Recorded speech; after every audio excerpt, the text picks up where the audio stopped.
So our campaign is mainly focused towards spreading education and awareness about microaggressions. So we are doing this mostly on the Northeastern campus, and by having it on a social media platform, right now we have it on Facebook, we are going to create more awareness outside of the campus as well. So friends and family members of our campaign members and the participants are going to share this with others, and we've tried to create a leadership aspect to it, so we are training our participants to be more inclusive leaders and helping spread education and awareness. We had a lot of discussions regarding microaggressions and inclusive language, and we realized that there's a lot of stigma and there's a lot of lack of awareness regarding this issue. So the stigma comes with, people thinking that microaggressions or micro-insults in an everyday setting should be brushed off or should be just disregarded or laughed off, and we realized that and we looked at some studies and we realized that this is actually quite harmful because individuals experience this trickle-down effect, lasting effect. It kind of stays with them, and as you get older you start realizing that this is actually marginalizing me as a person and people are generalizing me. So we realized starting this campaign would really bring light to this issue and spread more awareness. It's a very simplistic idea. Everyone knows what a box is. Everyone knows that it closes you in. You can't really move out of a box. So when you're putting something in a box, that's it. You box it up and then you just sometimes ship it off and you forget about it, or you put it under the bed, or you put it in the basement and you forget about it. And it's this idea where microaggressions are said and then they're completely disregarded, forgotten about, and you are basically putting somebody in a box and putting them away. So I think that's a great metaphor for how microaggressions are dealt with and how microaggressions are demonstrated in an everyday setting.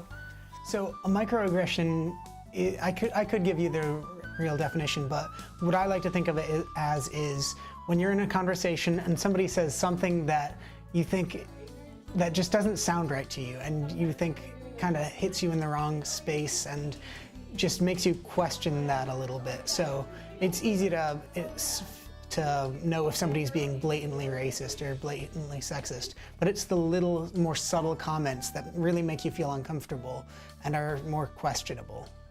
Microaggressions are like the everyday, verbal, nonverbal, whether intentional or unintentional, kind of like words and phrases that people use that actually end up really hurting certain people and different identities and marginalized groups. So they end up being really diminishing to that person's identities, interests, backgrounds, experiences, and things like that. So they end up being really subtle and kind of used in everyday conversation, so people don't often notice that they're doing them, but they do have overall really negative impacts on people's lives individually. One example I hear a lot is saying something's so gay when it's stupid or they don't agree with it. And that's just bugged me every time I hear it because it's not related to it at all. It's this interesting progression of the word from somebody's sexual orientation turned into some slander term. So it's really interesting how these words evolve and change their meaning over time,